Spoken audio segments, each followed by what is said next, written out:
Hi, hello, வணக்கம். எல்லாரும் எப்படி இருக்கீங்க? நல்லா இருக்கீங்களா? ரொம்ப நாள் ஆச்சு உங்க எல்லாரையும் லாங் வீடியோவில் பார்த்து. அதனால மறுபடியும் ஒரு ஹாய். இந்த கோவில் வந்து ஸ்ரீவில்லிபுத்தூரில் இருக்கிற திருவண்ணாமலை அப்படின்ற ஊரில் இருக்கிற ஸ்ரீனிவாச பெருமாள் கோவில். எங்களுக்கே அங்கே போனதுக்கப்புறம் தான் தெரிஞ்சுது ஸ்ரீவில்லிபுத்தூர் பக்கத்தில் ஒரு திருவண்ணாமலை இருக்குது அப்படின்றது அங்கே போனதுக்கப்புறம் தான் தெரிஞ்சுது.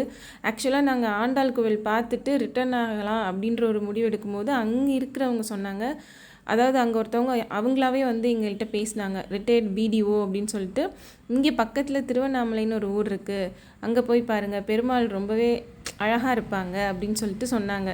சரி வந்து பார்த்துட்டு போகலாமேன்னு சொல்லி வந்தோம். சூப்பராக இருந்தது பிளேஸ். நான் ஏற்கனவே உங்களுக்கு ஒரு ஷார்ட்ஸ் போட்டிருப்பேன். அதாவது இது அது என்னது மாரியம்மன்னா காளியம்மன் வந்து கீழே இருக்கிற மாதிரி முளைப்பாறையெல்லாம் இருக்க மாதிரி ஒரு ஷார்ட்ஸ் போட்டிருப்பேன். இந்த கோவில், அதாவது இந்த ஊருக்குள்ளே நுழையும் போதே கீழே காளியம்மன், அப்படியே நம்ம நடந்து வந்துட்டு இருந்தோன்னா நம்ம லெஃப்ட் ஹேண்ட் சைடில் வந்து அண்ணாமலை உண்ணாமலை அம்மன் அவங்களும் இருக்காங்க. அப்படி மறுபடியும் இன்னும் கொஞ்சம் நடந்து வந்தோன்னா ரைட் ஹேண்ட் சைடு வந்து நல்ல பெரிய விநாயகர், எப்படியும் ஒரு 18-20 அடி விநாயகர் இருப்பாங்க, அவங்க இருக்காங்க அரச மரத்துக்கு அடியில்.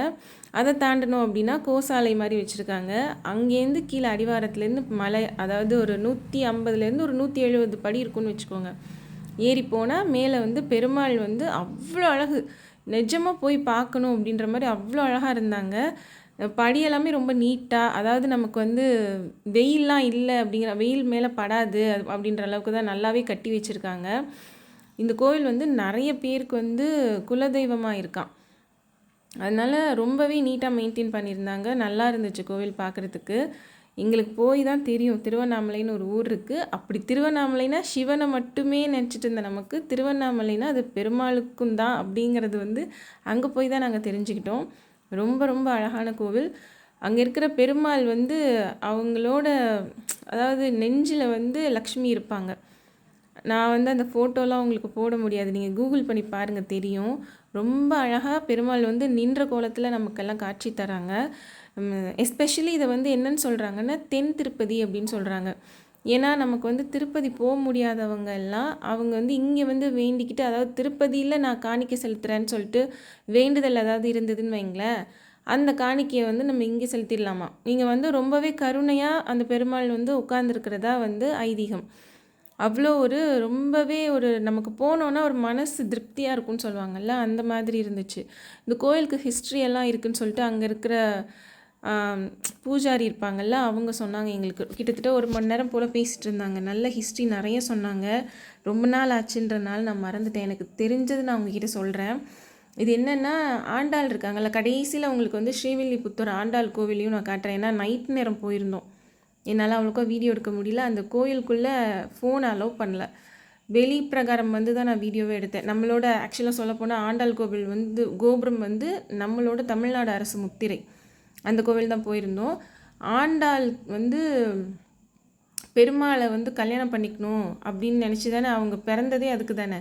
அந்த கோவில் கீழே இந்த மாதிரி நிறைய கடையெல்லாம் வச்சுருந்தாங்க. அதில் வந்து சாலிகிராம கல்லெல்லாம் இருந்தது.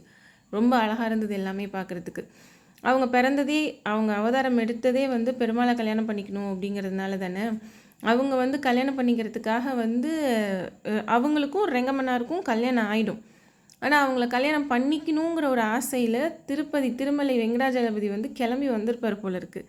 அவர் வர்ற வழியிலேயே அவருக்கு வந்து செய்தி போயிடுமா, அந்த மாதிரி ஆண்டாளுக்கும் ரெங்கமன்னாருக்கும் கல்யாணம் ஆகிடுச்சி அப்படின்னு சொல்லிட்டு. அதனால அவர் என்ன பண்ணுவாராம், வருத்தப்பட்டு ஸ்ரீவில்லிபுத்தூர் வரையும் வராமல் திரும்பிடுவோம் அப்படின்னு சொல்லிட்டு திரும்பும்போது ஆண்டாளே வந்து நீங்கள் இங்கே இருந்து பக்தர்களுக்கெல்லாம் நீங்கள் அருள் கொடுங்க அப்படின்னு சொல்லி கேட்டுக்கிட்டதுனால அவர் மறுபடியும் அமைதியாகி, அதாவது கோவமெல்லாம் போய் சாந்தமாகி இந்த மலை மேலே அவர் வந்து உள்ளே போய் உட்கார்ந்ததா ஒரு ஐதீகம். அதனால தான் அதை தென் திருப்பதின்னு சொல்கிறாங்க. இங்கே வந்து வர்ற பக்தர்கள் எல்லாமே நான் உங்களுக்கே தெரியும், பெருமாள்னா புரட்டாசி மாதம் மார்கழி மாதம் இதெல்லாம் ரொம்பவே சிறப்பு அப்படின்னு சொல்லிட்டு. இங்கே வர பக்தர்கள் எல்லாமே என்ன பண்ணுறாங்க அப்படின்னா, இப்போ விவசாயம் பண்ணுறவங்களா இருந்தால் அந்த அரிசி பருப்பு உளுந்து என்னென்ன கிடைக்குதோ அதெல்லாம் கொண்டு வந்து சாமிக்கு வைக்கிறது, ஆடு மாடு கொடுக்கறது, இந்த மாதிரி ரொம்பவே செழிப்பாக இருக்குது. இந்த ஊர் ரொம்ப செழிப்பாக இருக்குது, நல்லாயிருக்கு. நேராக போய் பார்க்கணும், இப்படி ஒரு ஊர் இருக்குது அப்படிங்கிறதே இப்போ தான் எங்களுக்கு தெரிஞ்சுது சீரியஸாகவே. அதனால தான் நான் உங்களோட ஷேர் பண்ணிக்கலான்னு பண்ணுறேன். அங்கேருந்து ஜூம் பண்ணால் இந்த இது தெரிஞ்சு கோபுரம் என்ன கோவில்னு தெரில, ஆனால் அழகாக இருந்தது. இதுதான் சாலிகிராம கல். இந்த கோவில் தான் வந்து ஆண்டாள் கோவில். நைட் நேரம் போனனால என்னால் இவ்வளோ தான் வீடியோ எடுக்க முடிஞ்சுது. கோபுரம் காட்டியிருக்கேன் பாருங்கள்.